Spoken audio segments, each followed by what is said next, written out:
everyone. Good morning. So my name is Michelle Sohan. I am officially now Jamaican. I moved here in January of this year. My fiance and I opened a bakery, Treats Bakehouse and Cafe in Montego Bay. The journey has been quite an adventure. It all started in 2018 when I was nominated for the Caribbean Cake and Pastry Artist Award at the Wedding Industry Awards at the Montego Bay Convention Center. I, when I got the nomination, I actually brought my entire staff up. I do have a bakery in Trinidad. I consider, before I go any further, I consider myself like a box of chocolates. And some of you would know from the Forrest Gump show what that quote would mean. You never know what you're going to get. And I certainly am that person. You never know what you're going to get. I am a cake and pastry artist, and in 2001, I was doing my master's in food technology at the University of the West Indies in Trinidad. I was working part-time at Sunshine Snacks Food, doing quality control, things that I love, testing, lab work, and I had an accident. At that time, our campus had a cake sale, and we had to bring stuff to bake, to sell. And I had never baked. I hated the kitchen. In high school, my teacher told me, Miss Sohan, the kitchen is not for you. My little sister, however, was the baker in the house. I would do the vacuum and the making up of the beds and all those things, and my bigger sister would cook. And so I bribed my little sister to make some cakes for this cake sale, took it to school, and as people bought them and tasted them, started, do you take orders? And I said, yes, I do. And literally, that's how I started. So it was a process that was not very easy because back then, the internet was now starting up. There weren't many books that had anything about food or catering. You guys are so lucky now. You literally can Google or YouTube anything and it's there. But that was not the case so many years ago. But I took that up as a challenge and always not being able to say no. It was a learning experience, and it was one that was most valuable. That after catering for quite a while from my home, I actually opened the doors to my bakery, my baby, Bakery Treats. We started with 2,500 square feet, and in the beginning it was just a female-run bakery. Not to offend any of the gentlemen here, but really, women work really hard. And we can get the job done despite the stresses that we are faced with. So over the years, and what ended up happening is I actually transitioned from being just general cakes into custom cakes, and this happened when we got cable. And in 2007, we were seeing Food Network on cable, we were seeing Cake Boss, and people started coming and asking, can you make cakes that look like they're falling down? Can you do stuff with lights? Can you do things with motion? And I always took it up as a challenge, and I always enjoyed what I was doing and creating. And actually, like Karina said, I would say yes and then wonder, why did I do this? Like, how am I going to make it work? But you find a way. The process actually took me into a lot of cake shows abroad, and my work started getting identified. I then started competitions, and what happened is that quite a few companies asked me to represent them. I am an ambassador for Satinized Fondant. In 2014, I did my first competition. These are some of my cakes. It's always about the wow factor. It's always about creating that customer experience. I literally am in contact with all the couples that I've ever done any wedding cakes for. I know their children. I know everything that's going on. We build that connection because it's not just selling a product and moving on. It's about creating the experience. It's a life journey. I ended up being very fortunate to be recognized and to work with several chefs around the world. My mentor being Antonio Bashaw in Miami, who was the top chef, pastry chef of the world in 2018 and 19. I've worked with Karim Bougie in Dubai, with Johan Martin, with Cedric Roulet in Paris. And this all transitioned from just a cake artist into a pastry artist, where now it was not just baking a cake, but there was so much more to a pretty outlook, the flavors, the textures, and I learned so much and was able to translate it so easily. And one of the things that I would like to mention to all you young students is that we never stop learning. I found over the years that as you graduate from hospitality school and you go into the workforce, you feel that you know everything, but learning does not stop there. It's an ongoing process. Literally, try to learn something new every day. I am open to criticism and to hearing what other people's views are. I might think what works for me is the only way, but it actually isn't. And I love to work with young people who can share that passion. It's always about how can I give my best, and each time we do something, we do it better than the last time. If we can improve ourselves 1% every day, think of how great we will be. So, apart from working with all these brilliant chefs, we ended up being nominated to take part at the Cake Designers World Championships in Milan, Italy in 2017. It was a process that was really trying because I was running a business, and when I would close it at 8 in the night, my fiance and I would have to stay back to do that preparation that took us way out into the hours of the morning of getting the cakes and the displays ready. We also won best tasting cake in the world at that championships. Thank you. Where I did a local spiced chocolate cake with passion fruit jelly and a local coffee mousse. And of course, who doesn't like chocolate? So we used local chocolate as well. The following year, I got nominated to the Montego Bay, the Wedding Awards, the Wedding Industry Awards. I brought my entire stuff up. Nobody had a passport, so we had to get passports. It was their first time on a plane. When I had to book their tickets, the agent was like going crazy because she had to everybody wanted a window seat. So we were all along one side of the plane so that they could look out. Flying into Jamaica was such a beautiful experience. The first thing that you realize is that the waters are just so beautiful. It's like penciled in, picture perfect. When we came to the awards, I was so well received. We actually set up a booth at the convention center for the wedding expo. Not a plug, but the expo is this weekend again, by the way, in case anybody's in Montego Bay. We had a great time. I was overwhelmed by the beauty that we were exposed to, the different venues, the welcoming feeling by everyone when they saw my cakes and they saw what we did in Trinidad and what I had done in several other places. When I left here, I remember when we were flying out from the airport and looking down, leaving Jamaica and saying, I am going to be back. Because I knew this was going to be my next stop. I did go back to Trinidad. Justin was not with me on that trip, by the way. I went back to Trinidad and I told him, I said, Justin, I am moving to Jamaica. You can come or you don't have to come. Well, of course, that really wasn't true. It's that you had no choice, you had to come. He had actually never been to Jamaica either. And we did our first trip in April 2019. He said, yes, I really feel the vibes, I really like here. And we started doing our research now as to the feasibility of a business. Initially, my concept was to do wedding cakes because that's my forte.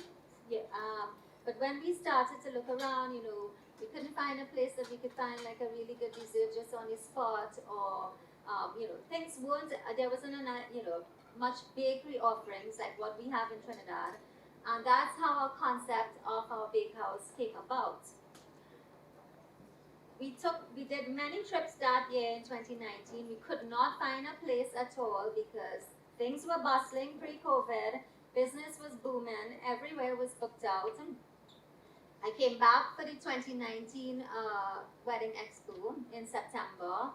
I catered for 200 people for dessert cocktail using a chef's kitchen. Again, the response was overwhelming. I knew, yes, this is where I'm going to be. There's only a matter of time. And in February 2020, we did another trip and we found a space. So it was a huge 4,000 square feet space in Fairview Shopping Center. The only problem was that it was on the second floor. However, there was an elevator and I said, look, we can make this work. Cakes can go down, ingredients can come up, we have no issues.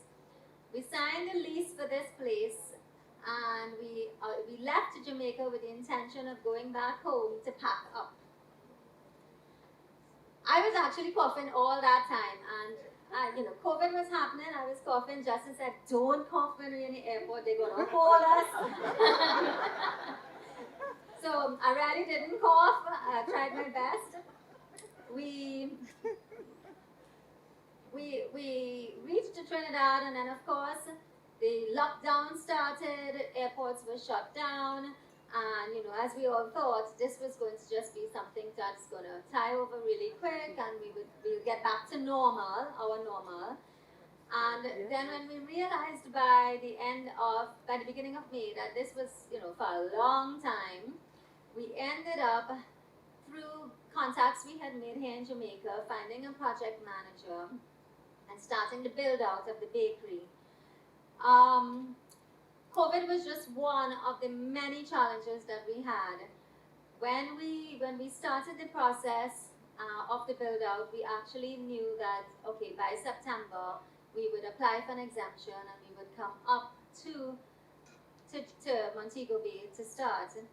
However, life throws us so many curveballs, and it's just about having faith that the universe knows what's best for us. We just have to be open and receptive to accepting it and facing all challenges. It turns out in August I got diagnosed with cancer. I am cancer-free now. In fact, just 2 weeks ago, I just did my 2-year checkup in Tampa and everything is going really well. But when this happened, of course, that was something else that we had to deal with. And I just thought that, I was doing so well with COVID. The bakery was bustling. We had to create so many new concepts of frozen pastries and foods for people to take away because we were essential services, and now I had to deal with cancer. And it took us a couple of months after surgery and after treatment before we went back to Trinidad in February to pack up and come to Jamaica. And what I'm about to say next will probably make you think that I really do need a bush bath, but I, was in good spirits. We left home one of the days going to the bakery, which is just 10 minutes away. A lady comes speeding around the corner in our residential area, and crashes into us. And I suffer a broken collarbone. So this is just when I was now recovering from all movements from my previous surgery. So that set us back for another 6 months, and I had to just chill. I had to be very quiet. At the end of the day, a cake artist without the use of your hands, definitely just is kind of crazy to conceptualize. Luckily, with the staff that I had in Trinidad, we were still able to do some of the designs and some of the cakes in the meantime. And I have to say, at the end of it all, the time that I spent, the downtime that I spent from being diagnosed with cancer and this vehicular accident actually made me a much stronger and a much better person.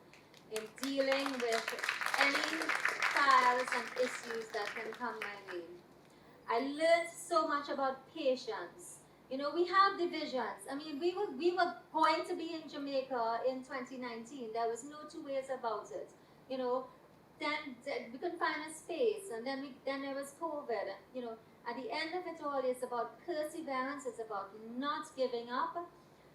We have to know that everything happens in its right time. This is our beautiful baby in Jamaica, in Montego Bay. It's Treats Bakehouse. You know, it's something that Justin and I created over the years of working with so many chefs and going to so many kitchens and knowing what would be ideal and what would be a place that people would want to come for an experience, to be comfortable. And we think that we're successful in it because we have had so many people tell us we don't feel like leaving. And that is what we want. We made a lot of focus on customer service because we did identify when we were here in 2019 that was one of the areas that was really lacking. And we tried as well to understand why. And for us, for instance, it's about motivating our staff and getting the right people who understand our vision. You know, you could go to work every day, and if you hate it, it's only going to result in stress. But if you go to work and you work hard, but you love what you're doing, that is where you know your true passion is. And that is where I really like to cultivate, to share my skill developments and share that with the young people who are willing to put in the hours. Nothing comes easy. Nothing happens, you know, overnight. I look at the social media posts and stuff about becoming a millionaire overnight. I really don't know. Don't get fooled into believing those things. Hard work pays off. At the end of the day, you know, you always put your best foot forward. It's not about looking at what other people are doing, but it's what you can do. And you never know who is looking at you and what offers and opportunities will come by because of that. Our facility is also one of, it's a state-of-the-art. This is my cake room actually. It's a state-of-the-art facility because we designed it in such a way to invite our friends, our chef friends, to come hold classes, to do demos. When we were opening, we had one of our friends come from New York, chocolatier, and we also have one of our baker friends from Miami come in. It was a learning process in getting ingredients and trying out everything with our new equipment. But this is where we go, you know, this is our home, this is where we welcome people, and at the end of the day, this is where we create so many memories for a lifetime. There's this quote by Samuel Taylor Coolidge, and it's, as you see, what if you slept? And what if in your sleep you dreamed? And what if in your dream you went to heaven and there plucked a strange and beautiful flower? And what if when you awoke you had that flower in your hand? And that represents me as a dreamer. I will always dream. There will always be opportunities. There will always be visions of things that we can do and to better ourselves. And at the end of the day, you know, it's not about giving up. It's about enjoying what you do. Thank you.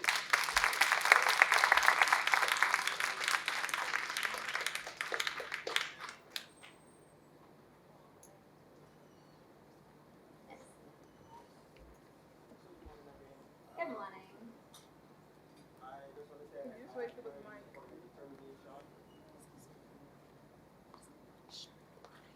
Good morning again. So I just want to say I admire you a lot for your determination. You have fought and you have won.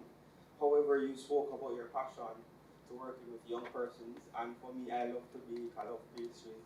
So do you have like an initiative, a baking camp that young persons can come to learn from you? Well, I'll take you back with me today. No problem. So we literally, as we just started, we're now in the process of recruiting people. It is a process that requires that we can work together, that our energies mesh, that you have that vision as well, and you have that love and passion. So definitely it's something, there is the opportunity, especially now that we knew and we've been creating that team. In Trinidad, for instance, the bakery is 19 years old this December. I have staff with me from the very beginning. I have staff that would work with me 7 days a week. And they would tell me, Miss Michelle, we'll tell you when we want a day off. And that says a lot in terms of how much they enjoy it. Because we work along with them. We foster that environment where you walk through the door and you forget everything that's outside. And you have that time to enjoy what you're doing, to serve others, and then to clear your mind to deal with anything else. And that is what I'm hoping that I will be building here shortly. So yes, we are welcome to all of you. Hi, good afternoon. Good afternoon. I would just like to say I really admire you as a person. As a woman in the industry, it is never an easy undertaking. And the fact that you have persevered through so much in your personal life and in the business itself speaks a lot to your character and your determination. So congratulations. Thank you very much. Well, we small people tend to be very surprising to how strong we can be, and loud as well. I only have one question. When are you moving to Kingston? Well, that actually is a multi-million-dollar question. I think we would have made back our investment by now if I got $1 for every time somebody came into the store and told us, you should have opened in Kingston. But this is actually our first drive down. So when I came in 2018, it was in Montego Bay, and at the end of it, I just fell in love with that area. We did intend that when we came up in January, we would do a little bit of sightseeing and get to know the island a little better. But being in business, you always have to put everything else aside at some point. And it took some time for us to get things up and running. So we never know. There may be a potential for collaboration or something that we could do in the near future. Where in Trinidad are you? Married to Trinidad? Oh, I'm in Chaguanas, in Central, yes. And my sister has taken over the bakery in Chaguanas, actually. Well, I'll have to go. Yes. I would just like to say, welcome to Jamaica. Thank you We very are much. so happy to have somebody like you here. And please know that any challenges you have that any of us can help you with, we'll be really happy to do that because you're amazing. Thank you very much. Most appreciated.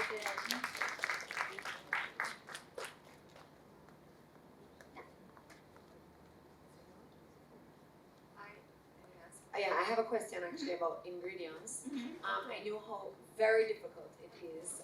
As I said, I'm a classically trained chef and I worked in England for years. But coming back to Jamaica, I switched paths and I always said, I miss it, but I'm glad I switched paths because it's very difficult when it comes to buying ingredients. And even just the quality of the flour changes, the taste of different things. The pineapple tastes one way today and another way tomorrow. I mean, things are a little bit more improved. How do you manage that with the quality of the ingredients that you're buying? Well, what we have learned and what we have had to do was a lot of experimenting in the beginning. And we did try with the local flours, but we could not get the consistency because of changes in gluten and all those different aspects of the flour. We ended up actually importing our flour, so we import our organic flour from the States. A lot of ingredients we actually do import as well. And that was quite a learning process because in Trinidad, I would import things from Florida all the time over the years. Things that I would use with the chefs that I was trained with. And you just literally put it together and ship it down. However, what I got to learn about Jamaica is that things are very technical and there are lots of policies. And when you're not from here, it takes a lot longer to realize where these policies were hiding when you were starting the process and who to ask and how expensive it gets. And you know, I don't know if you all know, but if you have to import anything with nuts or coconut or chocolate, there's a permit that has to be issued and you have to apply for it and it takes some time. And then COVID has given everybody the right to delay on anything that they could sign off on because it's COVID. So it was quite a learning process. We had to bring in a lot of stuff, and you know, it's a continuous process because we wanted to elevate the standard of what we were offering. We wanted it to be international. We wanted people to identify that yes, this tastes totally different. There are textures and flavors that we're not accustomed to. Even though at the same time, I have sauce, you know, I enjoy actually the pineapple, cooking the pineapple, the local pineapple is one of like, you know, it's so amazing. Doing using local strawberries as well has been quite fantastic. It's, you know, to create the flavors. It's not always consistent though, you're very right, but at the end of the day, this is where my ability as a chef and an artist comes in to see how we can manipulate things and work with it and understand the ingredients.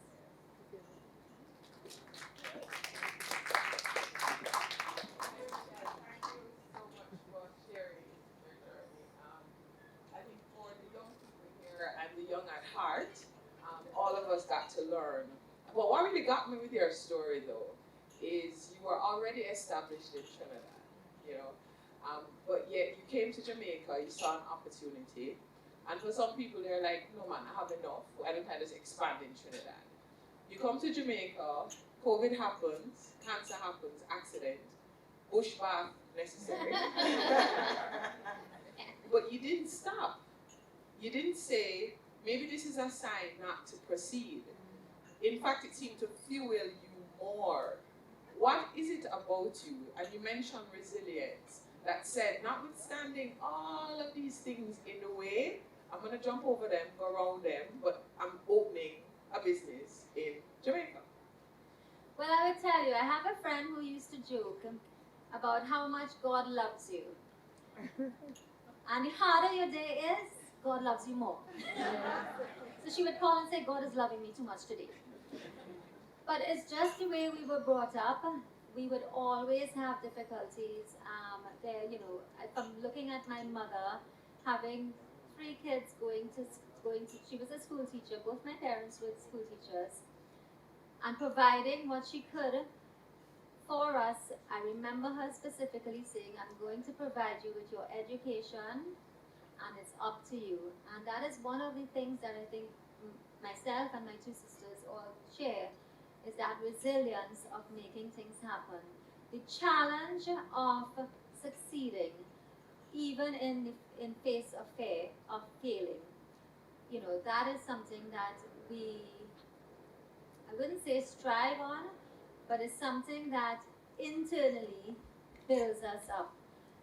As a female businesswoman, I've had to deal with so many issues. From the very beginning, when I had opened my bakery in Trinidad, people said, oh, that little girl is going to fail, you know, because bakeries were run by men and they would have their families assist. And, you know, from the very beginning, hearing those things, it compelled me more and more to use that energy to do something good for myself rather than to let it affect me any other way. And that is where my whole life has always been around. Use the energies for good. If, for instance, at the end of it all, I don't feel comfortable around someone, you could be the best pastry artist, you could be the best whatever, I will not be able to work with you. And it all has to do with being strong and being determined to get through. Storms will always happen. If life was really nice and smooth, think how boring that would be. Yes, at the end of the day, things were very comfortable. The brand in Trinidad had grown so much. You know, I never had to line up anywhere I went because people would pull me out. Oh, there's Michelle from Bakery Treats, right? I've had such special special treatments on television shows and everything. And so I had a humbling experience when we moved here. And I had to go and spend 4 hours in Flow to get our internet connected. And I sat down there like a nobody and said, oh boy, you know, if I had kicks in my hand, I could have bribed someone, right? But you know, the challenge and seeing where I can make a difference. You know, my intention was to have as many young people who wanted to come and learn, come to us and learn and grow and understand that it'll take years to build yourself, but you could build yourself to greatness.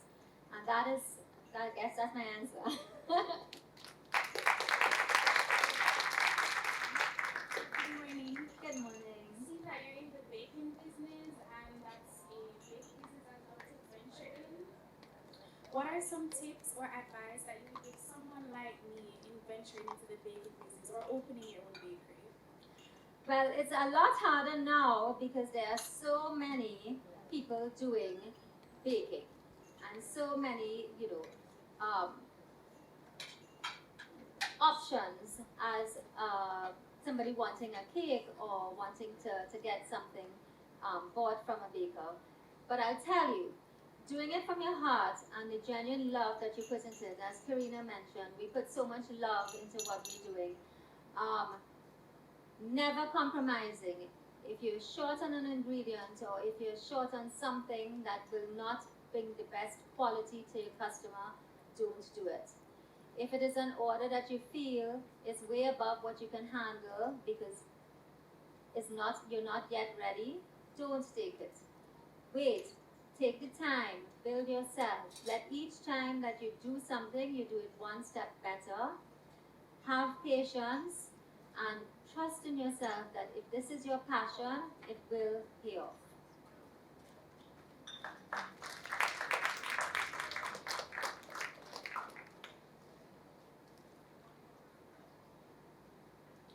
All right, well, thank you all very much.